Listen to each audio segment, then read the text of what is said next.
மருத்துவக் கல்லூரி முதல்வர்களுடன் அமைச்சர் மா சுப்பிரமணியன் ஆய்வு செய்து வருகிறார். மருத்துவர்கள் போராட்டத்தில் ஈடுபட்டிருக்கக்கூடிய நிலையில் மருத்துவ சேவைகள் எப்படி இருக்கிறது என்பது தொடர்பாக அவர் ஆய்வு மேற்கொண்டு வருகிறார். கூடுதல் விவரங்களோடு செய்தியாளர் ரகுவரன் இணைக்கிறார். ரகுவரன், விவரங்கள்.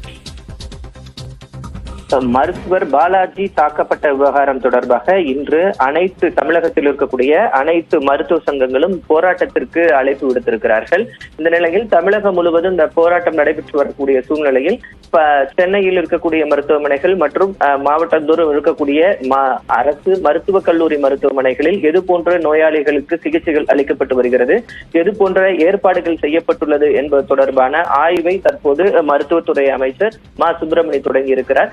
அனைத்து கல்லூரி முதல்வர்களிடமும் தற்போது வீடியோ கால் மூலமாக அவர் பேசி எது போன்ற ஏற்பாடுகள் செய்யப்பட்டுள்ளது, எந்தெந்த அவசர சிகிச்சைக்கான மருத்துவர்கள் எத்தனை பேர் இருக்கிறார்கள், எவ்வளவு நோயாளிகள் காத்திருக்கிறார்கள், அவர்களுக்கான சிகிச்சை முறைகள் எல்லாம் எவ்வாறு செய்யப்பட்டிருக்கிறது என்பது தொடர்பான ஆய்வுகளை மேற்கொண்டார். குறிப்பாக பாத்தீங்கன்னா கன்னியாகுமரி, ஊட்டி போன்ற பகுதிகளில் எல்லாம் மலைப்பகுதிகளில் இருக்கக்கூடிய இந்த உதகை மண்டலத்தில் இருக்கக்கூடிய மருத்துவர்கள் கூட அவர் பேசும்போது நோயாளிகளின் எண்ணிக்கை எப்படி இருக்கு, அப்படி இல்லாட்டி இந்த ஆம்புலன்ஸ் வசதிகளை ஏற்படுத்துவதற்கான ஏற்பாடுகளும் தற்போது அவர்களுக்கு முடுக்கிவிடப்பட்டிருக்கிறது. நன்றி ரகுவரன், விரிவான விவரங்களுக்கு.